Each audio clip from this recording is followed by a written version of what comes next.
Hey សួស្តីអ្នកទាំងគ្នាស្វាគមន៍មកកាន់คลิปថ្មីដែលនៅថ្ងៃនេះគឺយើងមកសម្រាប់សាច់រឿង Elemental ដែលនិយាយពីគូស្នេហ៍ពីរនាក់តែម្នាក់ជាធាតុទឹកហើយម្នាក់ទៀតជាធាតុភ្លើងហើយយើងចង់ដឹងថាខ្លឹមសារនៃคลิปរបស់យើងគឺខ្លឹមបែបណាខ្លះគឺយើងចូលមកទស្សនាទាំងអស់គ្នាប៉ុន្តែមកចូលដល់ខ្លឹមសារនៃคลิปអ្នកទាំងអស់គ្នាកុំភ្លេចចុច like ហើយនិង subscribe គឺវានឹងជួយអ្នកទាំងគ្នាទទួលបាន notification ថ្មីពេលខ្ញុំ upload វីដេអូថ្មីសាច់រឿងមួយនេះគឺចាប់ផ្ដើមមកជាមួយនឹងប្តីប្រពន្ធពីរនាក់ឈ្មោះថា Bernie ហើយនិង Cinder ដែលពួកគេពេលនេះគឺកំពុងធ្វើដំណើរមកទីក្រុងដ៏អស្ចារ្យមួយឈ្មោះថា Elemental ដែលទីក្រុងមួយនេះគឺពោរពេញដោយភាពរីកចម្រើនខ្លាំងមែនទែនហើយអ្វីដែលកាន់តែអស្ចារ្យនៅក្នុងទីក្រុងមួយនេះទៀតនោះគឺថាទីក្រុងមួយនេះគឺគេរស់នៅជាចម្រុះគ្នាមានន័យថាធាតុទាំង4របស់យើងគឺរស់នៅផ្ដុំគ្នាតែមួយនឹងឯងដែលក្នុងនោះមានដូចជាធាតុដីធាតុភ្លើងធាតុទឹកធាតុខ្យល់អីជាដើមហើយបន្ទាប់ពីពួកគេបានដើរមើលមួយសន្ទុះក្រោយមកពួកគេក៏ចាប់អារម្មណ៍ថាទីក្រុងមួយនេះគឺអត់សូវមានធាតុភ្លើងដែលជាធាតុរបស់ពួកគេនោះទេហើយចំណែកការក្រោយមកទៀតពួកគេក៏បានបង្កើតនូវកូនស្រីម្នាក់ហើយពួកគេក៏បានដាក់ឈ្មោះថា Amber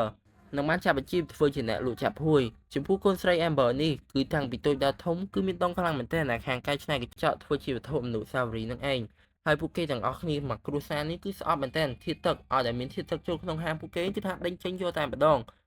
ហើយចំពោះ Amber នេះនឹងក្លាយជាម្ចាស់ហាងបន្តតំណែងពីឪពុករបស់នាងប៉ុន្តែរាល់ពេលដែលនាងចេញធ្វើការម្ដងនេះគឺតែតែជះផលអាក្រក់ជានិច្ចបើមិនខ្ទេចហាងខ្លួនឯងទេក៏ប៉ះពាល់ដល់អ្នកដទៃដែរគឺដោយសារតែការមិនចេះគ្រប់គ្រងភ្លើងក្នុងខ្លួនរបស់នាងនឹងឯងហើយដោយសារតែម្ចាស់ឪពុកនឹងគឺអន់ចិត្តជាមួយខ្លួនឯងខ្លាំងពេកនាងក៏សម្រេចចិត្តធ្វើជាអ្នក delivery ឲ្យឪពុកមួយថ្ងៃគឺចង់បង្ហាញពីសមត្ថភាពនៃការដឹករបស់នាងនឹងឯងគឺលឿនកម្រិតណាហើយគឺថា Amber គឺស្អប់ជាមួយនឹងទឹកខ្លាំងមែនទែនហើយបើសិនជាអ្នកទាំងអស់គ្នាមើលវីដេអូមួយនេះមានសម្លេងរំខានច្រើនគឺខ្ញុំសូមអធិស្ឋានខ្លាំងមែនទែនអ្នកទាំងអស់គ្នាគឺដោយសារតែវារៀងមានសម្លេងរំខានច្រើនមែនទែនចឹងគឺថា Amber របស់យើងគឺថាដឹកតាំងពីព្រឹកដល់យប់តែម្ដងគឺថាដឹកឡើងអស់តែម្ដងណាហើយគឺថានាងគឺពិបាកធំមែនទែនរាល់ពេលដែលមានឈាមបន្ទិញច្រើនម្ដងគឺនាងចង់តែផ្ទុះកំហឹងចេញមកតែម្ដងហើយដោយសារតែមិនអាចគ្រប់គ្រងខ្លួនឯងខ្លាំងពេកនាងក៏សម្រេចចិត្តចូលទៅក្នុងបន្ទប់មួយហើយរឿងនៃចម្លែកទៀតនោះគឺថាផ្ទះរបស់ Amber នេះគឺមានការលេចធ្លាយទឹកជាហេតុដែលនាំឲ្យមានបរិយាធាតុទឹកអ្នកឈ្មោះថា Wade បានធ្លាយមកដល់ទីនេះហើយ Wade គឺជាអ្នកផ្នែកទឹកទីក្រុងនៅពេលដែលដឹងថាផ្ទះរបស់ Amber នេះគឺជាប្រភេទផ្ទះដែលសាងសង់ឡើងដោយខ្លួនឯងហើយគ្មានការអនុញ្ញាតនិងគ្មានច្បាប់ត្រឹមត្រូវ Wade ក៏បានផាកពិន័យនិងឈានទៅដល់ការរបបទៀតផងដែលដឹងថាផ្ទះមួយនេះគឺប្រៀបដូចជាយុវជនរបស់ឪពុកនាងគឺប្រុងភូពាគ្រប់ឧបសគ្គមែនទែនដើម្បីបានទៅជួប Wade ប៉ុន្តែនាងនៅតែយឺតពេលព្រោះតែ Wade គឺបានដាក់កណ្ដាលមួយនឹងផ្ញើឲ្យថ្នាក់លើរបស់គាត់បាត់ទៅហើយដោយឃើញថា Amber នេះដូចរីកកំសត់ខ្លាំងពេក Wade ក៏សម្រេចចិត្តជួយ Amber តែម្ដងដោយបាននាំ Amber ទៅកន្លែងអ្នកស្រី Gale ដែលជាមេរបស់ Wade ដែលអ្នកស្រី Gale ពេលនេះគឺមានទីតាំងនៅកន្លែងដែលគេកំពុងប្រកួតបាល់មួយហើយបន្ទាប់ពីបាននិយាយគ្នាជាមួយអ្នកស្រី Gale ហើយអ្នកស្រី Gale ក៏បានប្រាប់ Amber ទៅថានៅតំបន់ភ្លើងនេះគឺត្រូវបានគេផ្ដាច់ទឹកយូរមកហើយដូចជាគ្មានហេតុផលអីដែលមានទឹកទៅធ្លាយនៅកន្លែងនេះទេហើយអ្នកស្រី Gale ក៏បានដាក់សំណើឲ្យពីរអ្នកនឹងទៅធ្វើថាបើសិនពួកគេបានរកឃើញនៃប្រភពទឹកនៃការធ្លាយទឹកនឹងមុនថ្ងៃសុក្រគឺហាងរបស់ឪពុករបស់ Amber នេះគឺមិនត្រូវបានគេបិទនោះទេហើយចំណែកចំណងស្នេហារវាង Wade ហើយនិង Amber ក៏ចាប់ផ្ដើមស៊ីជម្រៅទៅ Amber ក៏បាននិយាយរឿងមួយប្រាប់ទៅកាន់ Wade ថាតាំងពីតូចហ្នឹងគឺនាងចង់មើលប្រភេទផ្កាម្យ៉ាងឈ្មោះថា Viver Story ប៉ុន្តែគឺធាតុភ្លើងគឺគេមិនអាចអនុញ្ញាតឲ្យចូលទៅទេព្រោះខ្លាចអគ្គីភ័យហើយនាងគឺចង់មើលខ្លាំងមែនទែនប៉ុន្តែមិនដែលបានមើលនោះទេ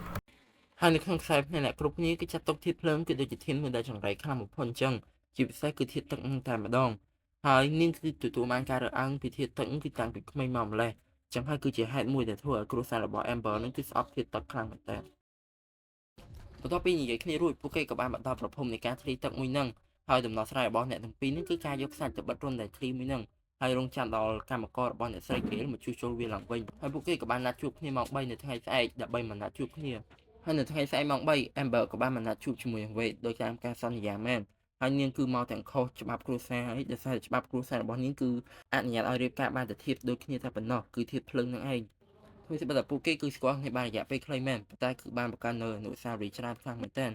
ហើយតាំងពីស្គាល់ Wade មក Amber ក៏ចាប់ផ្ដើមអាចគ្រប់គ្រងភ្លើងក្នុងខ្លួនរបស់នាងគឺបានល្អជាងមុនគឺមិនឆេវឆាវដូចមុននោះទេហើយតែរបស់ Amber ក៏ដឹងថា Amber គឺមានស្នេហាដូចគ្នាហើយ Amber គឺតែងតែយល់លេសថាមកដឹកអីវ៉ាន់10ជាដើម្បីបានមកជួបជាមួយនឹង Wade ហើយក៏បានដើរលេងជាមួយនឹង Wade ជាដើមហើយថ្ងៃមួយ Wade ក៏បានធ្វើដំណើរមកផ្ទះរបស់ Amber តែម្ដងគឺធ្វើដំណើរមកតាមរយៈធូបផ្កាមួយនឹងឯងហើយគាត់ក៏បានមានរឿងសំខាន់មួយប្រាប់ទៅកាន់ Amber ដែលថាសារដែលពួកគេបានដាក់ថ្ងៃមុនហ្នឹងគឺវាបានរលាយអស់ហើយដោយសារតែកម្លាំងទឹកខ្លាំងពេកចឹងហើយ Wade ហើយនិង Amber ក៏ធ្វើដំណើរចេញមកខាងក្រៅដើម្បីរកដំណោះស្រាយពេលហ្នឹង Amber ក៏បានឆ្លៀតនិយាយរឿងក្នុងចិត្តដែរថាតាំងពីតូចមកហ្នឹងគឺនាងមិនចង់ធ្វើជាអ្នកលក់ដូរនោះទេព្រោះវាមិនមែនជាទេពកោសល្យរបស់នាង ហើយនាងក៏បានយកដៃទៅប៉ាខ្សាច់ជាហេតុដែលធ្វើឲ្យពួកគេគឺនឹកឃើញដំណោះស្រាយមួយគឺការរំលាយខ្សាច់ហ្នឹងទៅជាកញ្ចក់តែម្ដងហើយកញ្ចក់ដែល Amber បានធ្វើនេះគឺវាក្រាស់ល្មមក្នុងការទប់ទឹកមិនឲ្យធ្លាក់ចេញមកហើយពីរអ្នកហ្នឹងក៏បានសង្ឃឹមដែរថាគឺហាងរបស់ឪពុក Amber គឺមិនត្រូវបានបិទនោះទេ